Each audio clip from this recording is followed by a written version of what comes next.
The jobs market is strong, showing healthier wage gains and prompting many people to join or remain in the workforce. The unemployment rate is near historic lows, and inflation remains near our 2% goal. We continue to expect that the American economy will grow at a solid pace in 2019, although likely slower than the very strong pace of 2018. We believe that our current policy stance is appropriate. Since last year, however, we've noted some developments at home and around the world that bear close attention. Given the overall favorable conditions in our economy, my colleagues and I will be patient in assessing what, if any, changes in the stance of policy may be needed. Let me explain in more detail how incoming data warrant our current stance and a wait-and-see approach to changes. With the benefit of fiscal stimulus and other tailwinds, growth in 2018 was strong, in fact at 3.1%, the strongest year in more than a decade. For some time, most forecasts have called for growth to continue in 2019 at a somewhat lower but still healthy pace.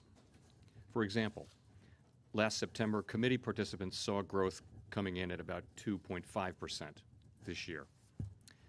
Data arriving since September suggests that growth is slowing somewhat more than expected. Financial conditions tightened considerably over the fourth quarter. While conditions have eased since then, they remain less supportive of growth than during most of 2018. Growth has slowed in some foreign economies, notably in Europe and China. While the U.S. economy showed little evidence of slowdown through the end of 2018, the limited data we have so far this year have been somewhat more mixed. Unusually strong payroll job growth in January was followed by little growth at all in February. Smoothing through these variations, average monthly job growth appears to have stepped down from last year's strong pace, but job gains remain well above the pace necessary to provide jobs for new labor force entrants. Many other labor market indicators continue to show strength. Weak retail sales data for December bounced back considerably in January, but on balance seemed to point to somewhat slower growth in consumer spending. Business fixed investment also appears to be growing at a slower pace than last year. Inflation has been muted, and some indicators of longer-term inflation expectations remain at the low end of their ranges in recent years. Along with these developments, unresolved policy issues such as Brexit and the ongoing trade negotiations pose some risks to the outlook. Much of the discussion at our meeting focused on what we should make of the varied indicators. Today's Summary of Economic Projections, the SEP, reflects the assessments of individual committee participants, and these views are in line with a broad range of other forecasts and point to a modest slowdown with overall conditions remaining favorable. FOMC participants now see 2019 growth at roughly 2%, with the unemployment rate remaining below 4%. Core inflation, which omits the effects of volatile food and energy prices, remains close to 2%. Declines in oil prices since last fall are expected to push headline inflation below 2% for a time, but this effect is likely to be temporary. Now, I'm describing views of the most likely outcomes, but historical experience reminds us that growth and inflation this year could be stronger or weaker than what we now project. The federal funds rate is now in the broad range of estimates of neutral, the rate that neither tends to stimulate nor to restrain the economy. As I noted, my colleagues and I think that this setting is well suited to the current outlook and believe that we should be patient in assessing the need for any change in the stance of policy. Patient means that we see no need to rush to judgment. It may be some time before the outlook for jobs and inflation calls clearly for a change in policy. In discussing the committee's projections, it's useful to note what those projections are as well as what they are not. The SEP includes participants' individual projections of the most likely economic scenario, along with their views of the appropriate path of the federal funds rate in that scenario. Views about the most likely scenario form one input into our policy discussions. We also discuss other plausible scenarios, including the risk of more worrisome outcomes.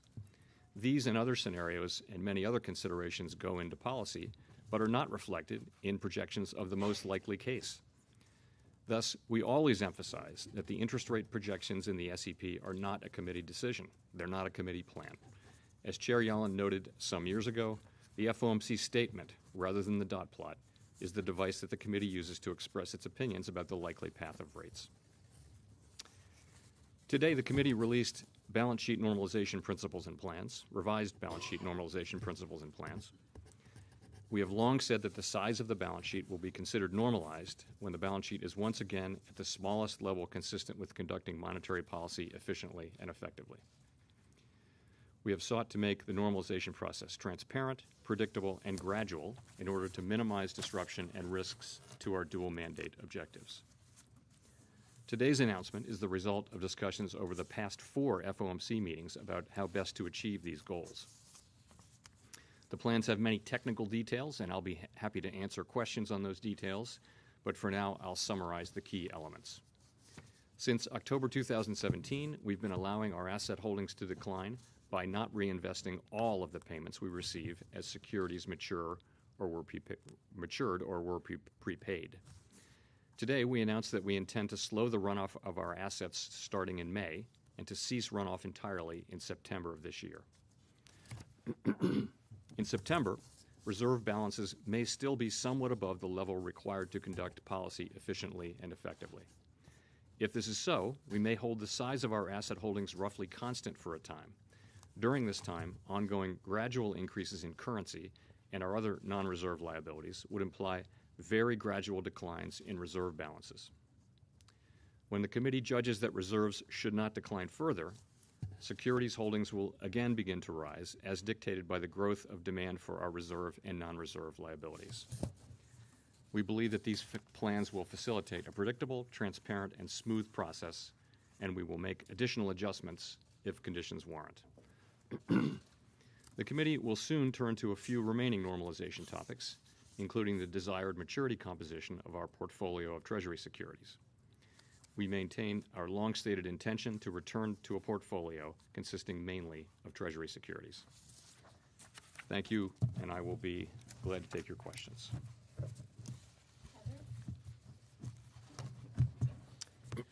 Heather Long from the Washington Post.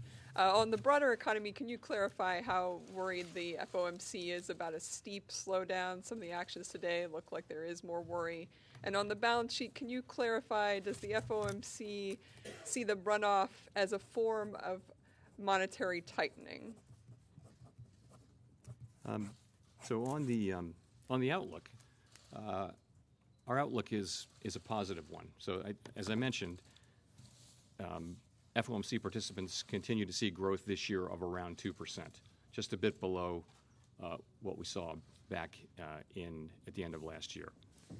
And part of that is seeing that economic fundamentals, underlying economic fundamentals, are still very strong. You have a strong labor market by most measures. You have rising incomes. You've got very low unemployment.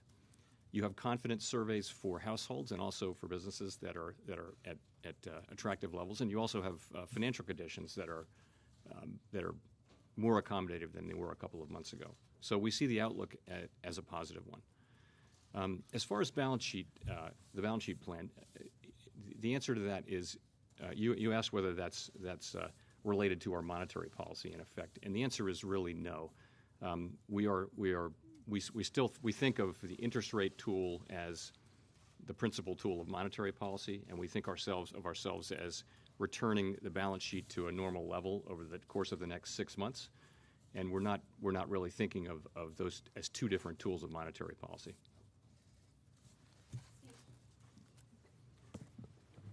Steve Leisman, CNBC.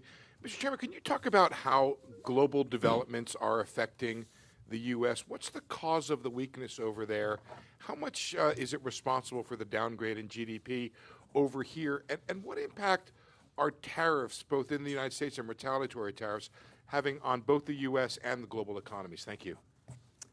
So the global economy was a tailwind for the United States in 2017. That was the year of synchronized global growth. And we began 2018 expecting and hoping for more of the same. What happened instead is that the global economy started to gradually slow, and now we see a situation where the European economy has slowed substantially, and so has the Chinese economy, although the European economy more.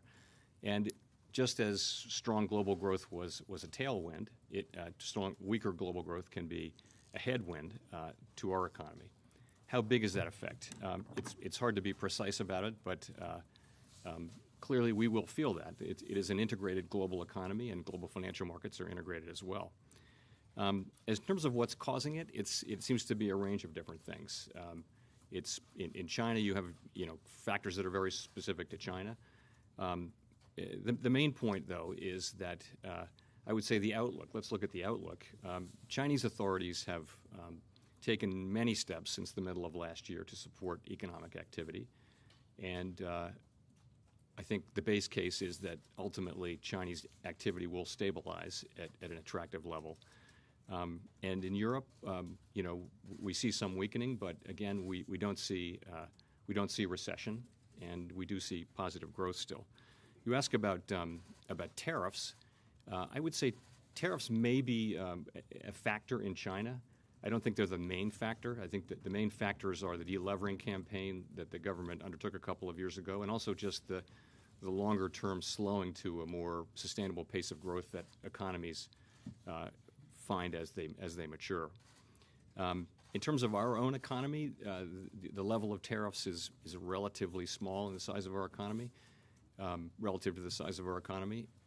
We have, since the beginning of the year and before really, been hearing from our extensive network of business contacts a lot of concerns about tariffs, concerns about material costs on imported products and the loss of markets and things like that, depending on which industry. So there's a fair amount of uncertainty. It's hard to say how much of an effect that's having on our economy. It's very hard to tease that apart, but I will say it's been a prominent concern among our business contacts for some time now. Okay, Jim? Hi, thank you, Chairman. I want to switch gears temporarily to Wells Fargo. Wells Fargo last week announced that its chief executive received a 5% pay raise last year, and this comes among continued settlements by the bank of various consumer abuse and reports that new consumer unfriendly sales incentives are returning. Do you have concerns about Wells Fargo's efforts to fix its problems, and do you expect the asset cap to remain in place beyond this year? Wells Fargo. So what happened at Wells Fargo really was a remarkably widespread series of breakdowns, really, in their risk management apparatus, which resulted in significant consumer abuses, let's say. And as it's gone on and on, it's become clear that, I think some time ago became clear that these are deep problems that needed to be addressed in a fundamental kind of a way. So there's a lot of work to do on that. And we put in place really an unprecedented sanction in the form of an asset growth cap. And we will not lift that until Wells Fargo gets their arms around this, comes forward with plans, implements those plans, and we're satisfied with what they've done. And that's not where we are right now. Do you believe it's appropriate for the CEO to be getting a pay raise in light of those conditions in terms of corporate governance? You know, our main supervisory focus is on the company fixing its risk management approach and fundamentally rebuilding that approach. We don't approve individual pay packages. We do supervise boards of directors for having a set of compensation practices that don't reward short-term risk-taking and that sort of thing. And we will supervise based on that.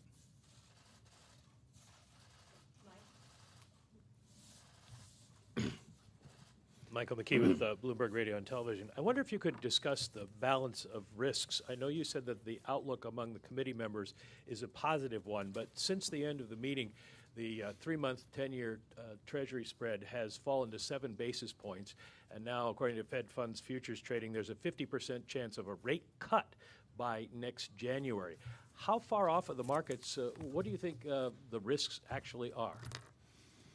Well, first, the data are not currently sending a signal that we need to move in one direction for another, in my view. I would say it this way. We see a positive outlook for this year, a favorable outlook for this year, as I mentioned. So in our SEP projections, committee participants generally see growth of around 2%. They see unemployment remaining below 4%. They see inflation remaining close to target, and they see growth, as I said, around 2%. So, that's a positive outlook. It's a favorable outlook. We're also very mindful, and we have been, of course, all along, of what the risks are. So you mentioned some of them. You see slowing global growth. You still haven't. There's no resolution of Brexit. There's no resolution really of the trade talks. These are ongoing risks. We're also carefully monitoring what's happening with U.S. growth. We called that out in our statement. The limited data that we have do show a slowdown. On the other hand, as I mentioned, we see the underlying economic fundamentals for growth this year as still very positive. So that's really how we're thinking about it.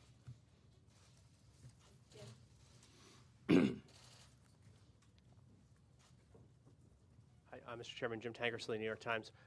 I'm curious, you're now a full percentage point, actually more than a percentage point, below the White House in your projections for growth this year. By my calculations, that's the largest spread we've seen since the end of the recession between the White House and the Fed. Why? For one, do you think you see the economy so differently than they do, and do you worry at all about implications for policy from that? I haven't seen their projection. I wouldn't comment on their projection. I would take it this way.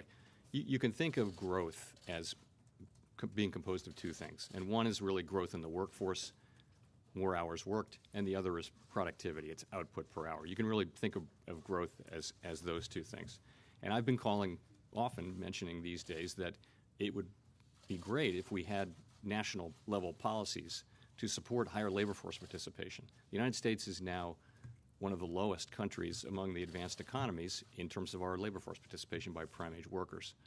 And that's a place where we can grow faster. If we can bring more people into the labor force and give them a chance to contribute to and benefit from our overall prosperity, that would be a great thing for the country. So I would like to see that. Productivity is much harder. It's very difficult to project productivity over long stretches of time. It's a function of evolving technology. So I guess I would say what is the potential growth rate?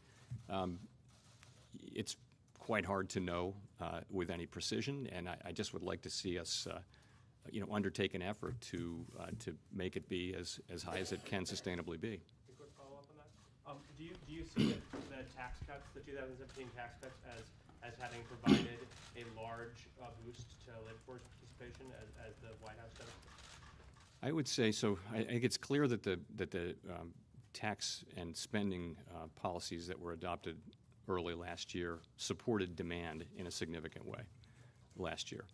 And it's also the case, I think, that they should have some supply side effects. I think it's hard to identify those with any precision. And we hope they're very large. The idea would be that lowering corporate taxes would spur more corporate investment, which would spur more productivity, and lowering individual taxes would spur greater labor force participation. I wouldn't want to be assigning credit or blame for that, but I do think that the performance of labor force participation over the last really 3 or 4 years has been an upside surprise that most people didn't see coming, and it's extremely welcome.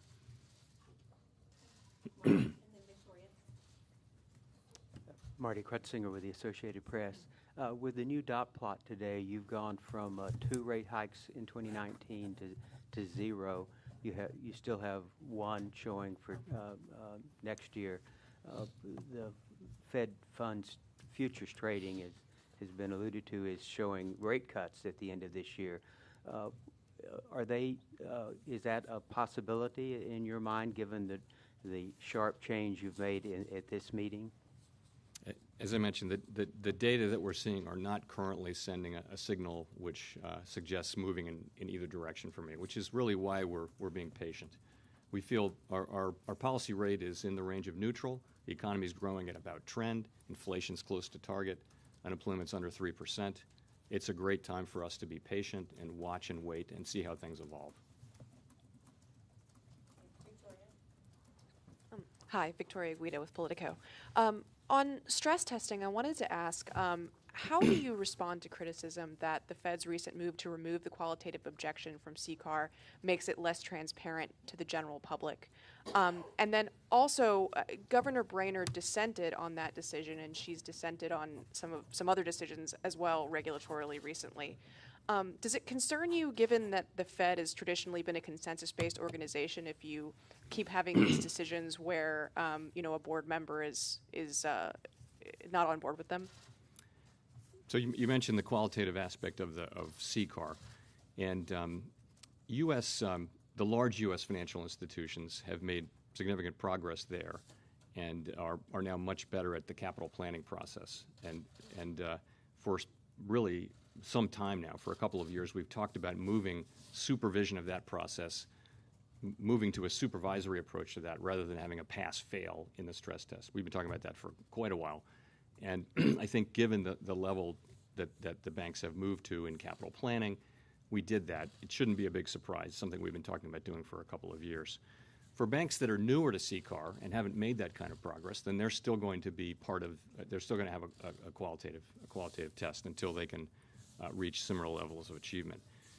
In terms of having disparate views, we try we are very much a consensus-driven organization. We try very hard to reach consensus on things. In the end, it's very healthy to have disparate views and to state them publicly and put them on the record. It's nothing but healthy from my standpoint. We'll always be trying to reach consensus, and I'm committed to that. Trevor Honeycutt from Reuters. Just you mentioned that you have kind of a positive outlook as it regards the economy, but also see slower growth on the household side and the business side. Given how big of a part of the U.S. economy that is, what gives you kind of confidence that the slowdown we're seeing is temporary? So on the household side, what we saw was a very weak reading on retail sales in December, and then a bounce back in the January reading. And it was a surprise, I would say, and inconsistent with a significant amount of other data. We're not dismissing it in any way, but I would go back to what is it that supports consumer spending? It's 70% of the economy, as you point out. It's strong economic underlying fundamentals. So rising wages, high levels of employment, low levels of unemployment, high levels of job creation. Confidence. The household's confidence surveys have moved back up to where they were last summer. So we look at those fundamentals and we think that looks like a setting in which consumption will have support from underlying economic fundamentals, and that's really what we're thinking there. We're also patiently watching and waiting and not assuming. We're not taking no signal from the incoming data. That's why we called it out in our statement. So I think our eyes are open on this. Nick Timmeros of the Wall Street Journal.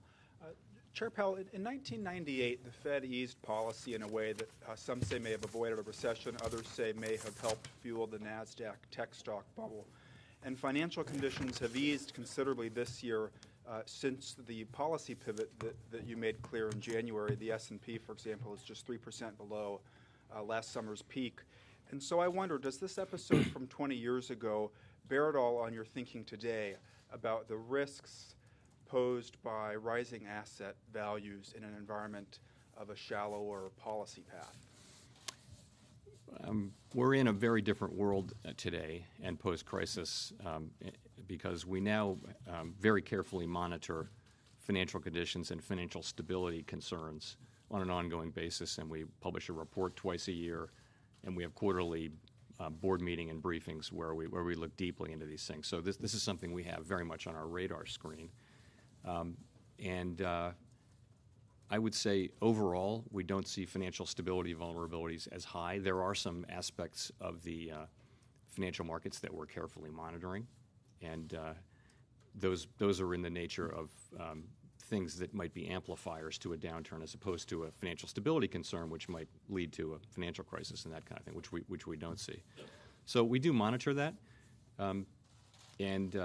I would also say that, the whole question of monetary policy and financial stability is an unsettled and difficult one in our world. We do think that the principal tools for managing financial stability are regulation, supervision, macroprudential tools, and those sorts of things, as opposed to changing the interest rate. But we're certainly very mindful of financial conditions and those risks. If it's the case that we're in a lower neutral interest rate world where you could have more asset price appreciation, do you think the Fed needs more macroprudential tools so that it doesn't have to lean on monetary policy to do so much? It's a very difficult question with a long answer. In our system, we mainly rely on through-the-cycle tools like high capital and stress tests. That's our financial stability system is built on those tools: high capital, high liquidity, resolution planning, stress testing. So those are always on. We also have some tools like the countercyclical capital buffer, which we can deploy at times when vulnerabilities are meaningfully above normal. But we do rely on those tools. And I would say our banks are well capitalized. They're far better capitalized and better aware of their risks and more liquid than they were before the financial crisis. So they'll be more resilient in difficult states of the economy. Donna, and then James. Donna Borak with CNN. Included in the President's fiscal 2020 budget is a new estimate that the nation's debt will balloon to more than $31 trillion over the next decade by 2029. You've previously said that the country is on an unsustainable fiscal path. How alarming is that number to you? And while the United States might not be quite there yet, when do you begin to worry about a possible credit crisis? I do think that deficits matter, and I think it's not really controversial to say that our debt can't grow faster than our economy indefinitely, and that's what it's doing now. So this is something we will have to deal with, and I think we can't really lose sight of that, and I'd like to see a greater focus on that over time. It's not in the nature of a near-term debt crisis or anything like that, and I wouldn't want to try to predict when that would happen. But it is something that it's important that the public discussion really come back to, if I can say that, and we will have to deal with it eventually. James Politi of the Financial Times. There's huge uncertainty at the moment over the fate of the Brexit negotiations. How much of a factor has this been for the Fed in turning towards a kind of patient approach to monetary policy, and what's your base case on that? And on the size of the balance sheet, do you have a numerical estimate for where it will be at the end of September once the runoff is complete? So of course we're watching Brexit carefully and hoping that it can be resolved in an orderly way. From our standpoint, the part of it that we can control is that we've been involved with supervising our financial institutions that are active either in the United Kingdom or the European Union or both, to make sure that they're ready for the full range of possible outcomes to Brexit. So, and in doing so, we've also worked alongside regulators from the United Kingdom and the EU. So we do again hope that can be resolved well. But we know that our banks are well capitalized and resilient to different kinds of events. In terms of the size of the balance sheet will be of a size of approximately 17% of GDP around the end of this year, down from 25% of GDP at the end of 2014. So significantly smaller relative to GDP than it was. I'm guessing you're looking for a dollar number, though, probably. And that would be, so for the size of the balance sheet, it looks like it'll be a bit above $3.5 trillion then.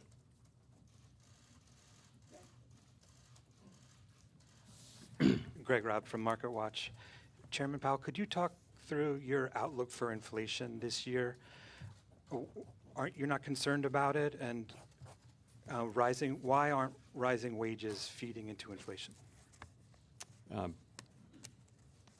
me take wages first, if I can. So wages have moved up in the last couple of years and are now running at healthier, higher levels, and that's a good thing. In fact, a lot of the wage gains have been going to lower paid workers, as can happen late in the cycle, which is also a good thing. So, but that's not price inflation, that's wage inflation. Our mandate is price inflation. So what I see is an inflation that's close to 2%, but that sort of keeps bumping up against 2% and then maybe moving back down a little bit. And I don't feel that we have kind of convincingly achieved our 2% mandate in a symmetrical way. Now, what do we mean by symmetrical? What we really mean is that we would look at, we know that inflation will move around on both sides of the target, and what we say is that we would be equally concerned with inflation persistently above as persistently below the target. So that's really our framework. And I don't think we've quite achieved that yet, because we're really 10 years deep in this, almost 10 years in this expansion, and inflation is still kind of,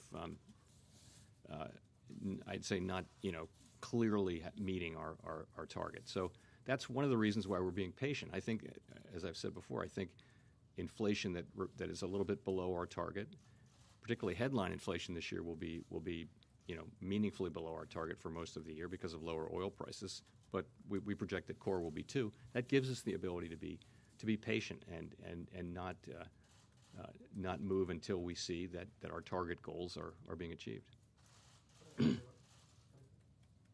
I mean, I just wanted to press a little bit about what is the story the committee, when you get in the discussion today and yesterday about inflation, what kind of is the story that emerges? So there are a bunch of different stories. There's no real easy answer. One of them is just that the natural rate of unemployment is lower than people think. That's one way to think about it, that there's still more slack in the economy. Another is that inflation expectations play a very key role in our framework and other frameworks. And there's the possibility that some people discuss of expectations being anchored but below 2%. And so either way, inflation itself has kind of bounced around a little below 2%. That's the record. Paul, and then we'll go to Edward. Hi, Chairman Powell. Thanks for the question. Paul Kiernan from Dow Jones Newswires. I'm just kind of curious. I mean, this below target inflation is a global phenomenon, at least across advanced economies. And I'd just like to kind of hear your thoughts about what kind of challenges that poses to policymakers like yourself and the global economy in general. Yeah, thanks. It's a major challenge. It's one of the major challenges of our time, really, to have inflation, downward pressure on inflation. Let's say it gives central banks less room to respond to downturns, right? So if inflation expectations are below 2%, they're always going to be pulling inflation down, and we're going to be paddling upstream and trying to keep inflation at 2%, which gives us some room to cut when it's time to cut rates when the economy weakens. And that's something that central banks face all over the world, and we certainly face that problem too. It's one of the things we're looking into as part of our strategic monetary policy review this year.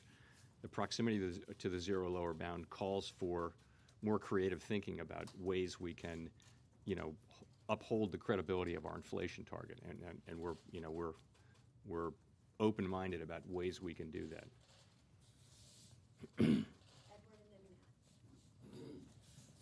Edward Lawrence from Fox Business Network. So I counted 5 downgrades in the first paragraph of the FOMC statement. What conditions do you need to see in order for a rate cut or a rate hike on the other side of that then? Well, I think we wanted to be careful to go ahead and acknowledge the things. I think it's relatively little hard data so far this year, but we were careful to point out lower retail sales, the weak November meeting, BFI, all those things, and I think that was the right thing to do. Notwithstanding that, we do have a positive outlook for the year, for the reasons I mentioned. Solid underlying economic fundamentals, et cetera. So, and in terms of what it would take, I'd say again today we don't see data coming in that suggests that we should move in either direction.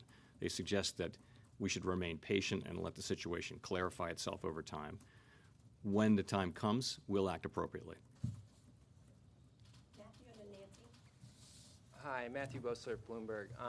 Fed Vice Chairman Rich Clarida has talked about how the decline in labor's share of income and the corresponding high profit margins might mean that lower unemployment and higher wage growth is not flowing through to price inflation the way it used to. But so far throughout this tightening cycle, the Fed has not allowed wage growth to rise above longer-term interest rates until just very recently. So I'm wondering if going forward, given these insights about the labor share and high profit margins and the linkage between wages and prices, would you be in favor of allowing wage growth to continue accelerating without matching that with higher interest rates? Well, let me say that we've had a significant move up in wages and compensation over the last few years, and which does not trouble me from the standpoint of inflation. We've also had in other cycles, we've had situations where unit labor costs were moving up above inflation, and that didn't lead to price inflation. It does, in theory, it can squeeze corporate margins, and that can't go on indefinitely. But nonetheless, I don't see the current wage picture as concerning from an inflation standpoint. More generally, to the extent that wage growth in excess of interest rates allows households to pay down debt faster, whereas interest rates in excess of wage growth risk a further buildup in debt, how do you account for the sort of financial stability consequences of varying interest rates relative to wage growth? Yeah, I don't think we look at. I understand what you're asking about. We're looking at our mandate is price inflation and maximum employment, and that's what we're looking at with setting interest rates. And we also monitor financial stability very carefully across all meaningful asset categories. I don't think we tie it particularly to the relationship you're talking about. Nancy Marshall-Genzer with Marketplace. Just a quick follow-up on Brexit. You mentioned that you're making sure that U.S. financial institutions are ready for whatever outcome. I'm wondering, can you be a little more specific about that? And also, how are you preparing for any pressures that a hard Brexit would put on the U.S. dollar? Well, as I mentioned, with the stress tests that the largest financial institutions, and those are the ones that tend to be active internationally, that they undergo every year, we put them through very large financial shocks with large losses and big changes in markets every year, and we vary that every year. So that's a pretty good, having done that for a number of years now, and having them be required to have adequate capital and liquidity even after all that happens. So that's a good thing to have done, knowing that you're going into something that's quite unknown, and which may prove stressful. It may not prove stressful, depending on what the outcome is. So I think all that has probably prepared our institutions well. That said, nothing like this has happened in recent years, and so it's really hard to be confident. So we're very watchful about what's going on. The dollar is really the business of the Treasury Department. It's certainly a financial condition unto itself that plays into our models, but we don't seek or model or attempt to affect the dollar directly with our policies. John and then Brian. Hi, John Heltman with American Banker. I have a question about the Fed's proposal from October of last year regarding enhanced prudential standards for banks above $250 billion. Some analysts have suggested that that proposal could encourage consolidation, mergers, and acquisition among banks, particularly at the upper end of the range. I'm curious if the Fed anticipated that outcome and whether you have any reservations or whether the Fed cares about bank consolidation more generally. We're not motivated by a particular view of industry structure that we're trying to achieve through our regulation. I think we want to have banks of all different sizes and with different business models out there carrying out their functions in the economy. So that's how we think about that. I would also say when banks merge and move into a larger asset category, they get stronger regulation, not weaker regulation. So if you think about it, if you're a medium-sized bank and you merge with another medium-sized bank, you wind up being more than a medium-sized bank. And the sense of our tapering is that our tailoring policy is that the highest expectations fall upon the largest, most systemically important, most complex institutions, and then at every step along the way, the expectations become more tailored to the risks that that institution actually presents to the economy. So, Go to Brian and then Chair Powell. Brian Chung with Yahoo Finance. Thanks for taking my question. So, as the Fed remains on pause, does the central bank find the onus on fiscal policy to extend this economic recovery and fend off a slowdown? As in, is the Fed positioning itself to take on a reactionary role to whatever fiscal policy is doing? I'm asking because we're seeing the waning effect of tax reform and no material news on infrastructure. So just wondering kind of how you feel the monetary policy, fiscal policy balance is in swing right now. So we take fiscal policy as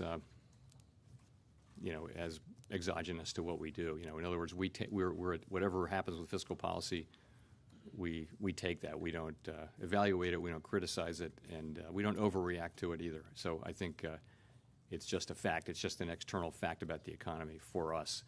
I mean, our policy is the reason we're on hold is that we think our policy rate's in a good place, and we think the economy's in a good place, and we're watching carefully as we see these events evolve around the world and at home, and we think that's what we need to be doing.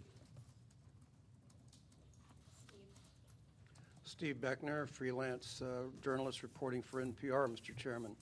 The Fed has been allowing the average maturity of securities in its bond portfolio to lengthen. Is this consciously aimed at flattening the yield curve? And is that going to be part of the Fed's longer run balance sheet strategy?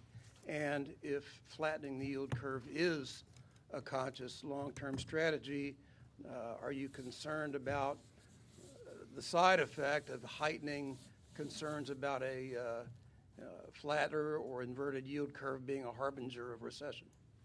The basic answer to your question is no.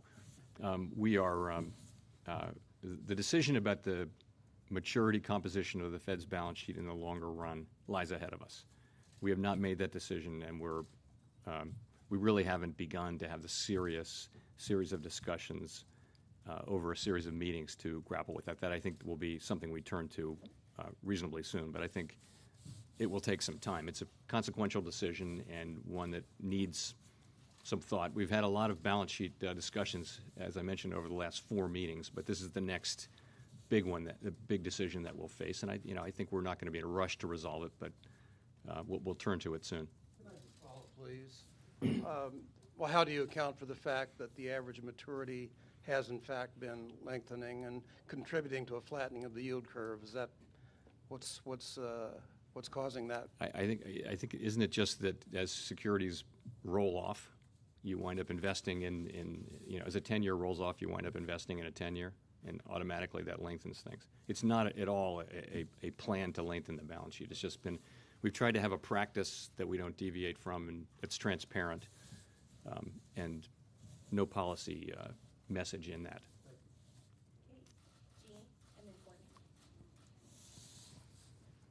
Hi, Jean Young with Market News. I wanted to ask, at what point do you expect to begin to allow the balance sheet to grow slowly again? How will you make that decision?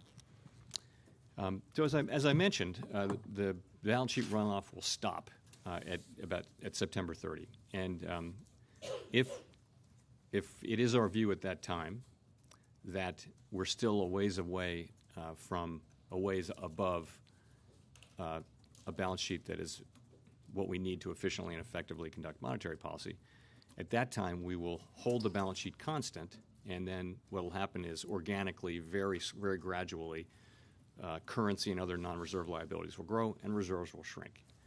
And the question you're asking is, how long will that go on? The truth is, we don't know. And we don't really know that we'll move past September 30th. The level of reserve demand is something that we've put a lot of effort and time into creating estimates based on market intelligence and surveys and that kind of thing. The truth is, we don't know. It may evolve over time, and so we'll just have to see. I wouldn't want to put a time out there for that, but so I'll just leave it there. Courtney with the last question.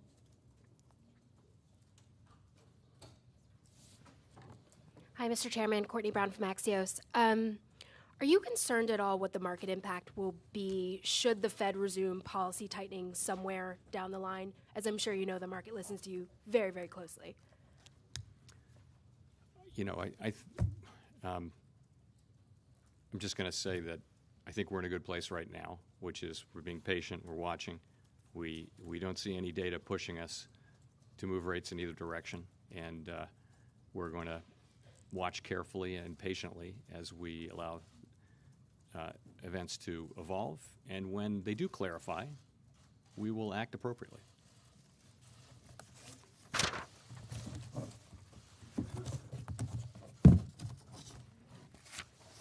Thank you very much.